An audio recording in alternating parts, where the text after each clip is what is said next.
Today we're going over how to buy a house and sell a house at the same time without losing your mind in today's market in Louisville, Kentucky. Now if you're new here, my name is Spencer Lowe. I'm with United Real Estate Louisville. I've been selling real estate since 2019. So if you're new, make sure you click that subscribe button as well as that bell notification so that way you don't miss any more buyer and seller tips or any market update videos. I typically post those once a month for Louisville, Kentucky. If you are looking to buy or sell here in Louisville, Kentucky, give me a call or shoot me a text. I've got my phone number down below. With all that being said, let's jump into the video. Now the first thing that I want to go over is that you're not alone when it comes to selling a house and trying to buy a next house. There are tons of people that are trying to buy a house and they've still got one to sell, or they need to sell a house before they can buy that next house. And they're kind of confused on that entire process because I need to sell the house before I can buy one, but I also want to buy one before I sell it because I don't want to feel like I'm rushed and there's not many houses on the market right now. The inventory is kind of dwindling right now. So it is climbing up a little bit, but at the same time, we are seeing our interest rates dip a little bit lower, which is kind of increasing the buyer demand. So it's possible that some of that inventory starts to get eaten up a little bit quicker. With that being said, when we go to sell the first house and to buy the second one, there are a couple different options that make the process a little bit easier. So the first option that we're going to go over is what's called a bridge loan. And this is basically where we basically go out, buy the next house, and we use the bridge loan. It refinances the first property, so the one that we're selling. We buy the second one, and it's all into one loan. And what that does is that allows us to pull the equity out of the first one to use it as the down payment on the second one.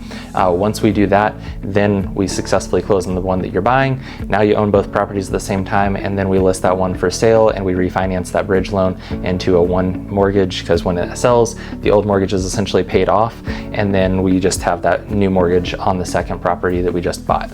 So that's the first option that we can go into, and if you are curious about that, I've got some lenders that do the bridge loans and contingency relief programs, so give me a call or shoot me a text. I've got my phone number down below, and I'd love to just be a resource for you if you are looking to buy and sell at the same time here in Louisville.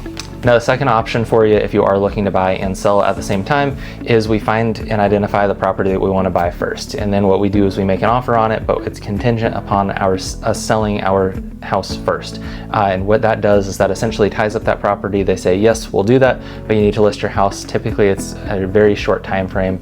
So a lot of times what we want to do is before we get started in looking at houses, we want to sit down with a realtor, sign up with a realtor that's going to help us buy and sell. We're also going to look at things like getting pictures and staging the house already, because what we want to do is we want to have that house essentially ready to go on market at any time, because when that perfect house pops up, we want to be able to go out and make an offer and then list that house pretty much instantly.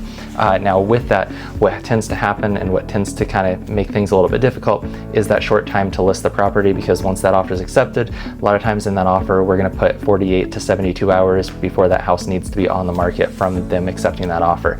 Now that's a really short time frame to get pictures back and videos and start advertising the property and get it on the MLS. So what we really need to do is we need to sit down beforehand.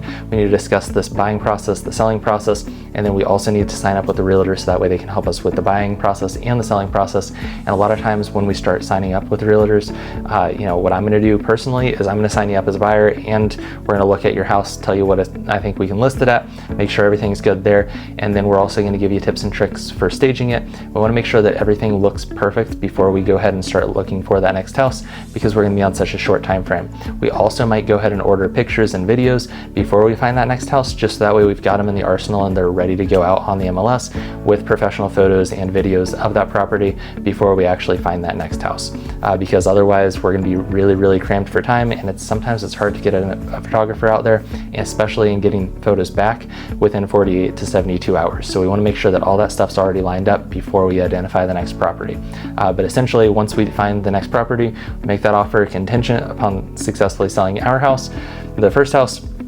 And then once that offer is accepted, we list the house and we try to get it sold as quickly as possible and under contract. Then we're able to release the contingencies, and then we go into inspection periods, go through the appraisal process, and then we go to closing. And ideally we want to make sure that on the first one that we are selling, that we've got some delayed possession time. So we've got like 7 days of delayed possession time. That way once it sells and once we close on the first one, we close on them both basically same day, but then we've got delayed possession in the house that you currently own, so that way we've got 7 days to move everything over.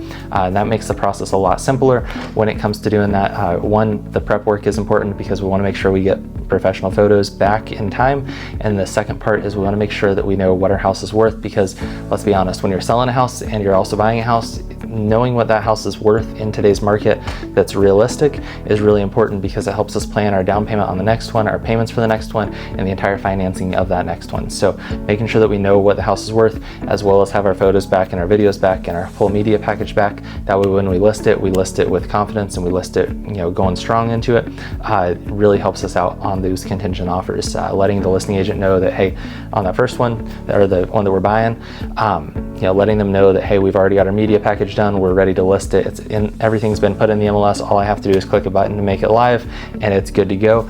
It really helps us get those offers accepted a little bit easier. Now, I will be honest with you, in today's market, getting an accepted offer on a contingent offer, sometimes it is a little bit harder, because let's be honest, you just list your house, and now somebody comes in and say, hey, we want to buy your house, but we need to sell our house first, and it's going to be contingent upon us selling our house before we buy your house. Some sellers are going to say, well, let's hold off for about a week or two and then see what happens with other offers, because maybe there's another buyer that doesn't need to sell a house and they're guaranteed to close.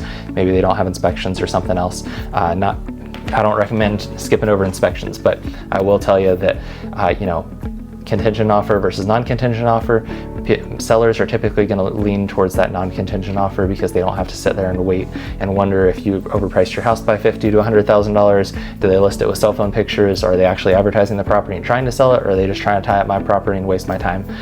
There's a lot of things that go into those contingent offers, so having the right agent in your corner when you're making those is really important, especially when it comes to making sure that our prep work is done right on the one that we're selling before we find and identify that one that we're buying.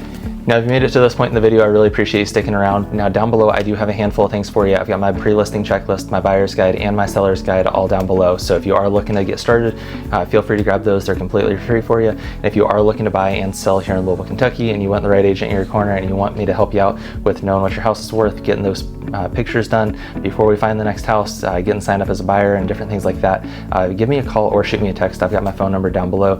Once again, my name is Spencer Lowe. I'm with United Real Estate Louisville, and I'll see you in the next one.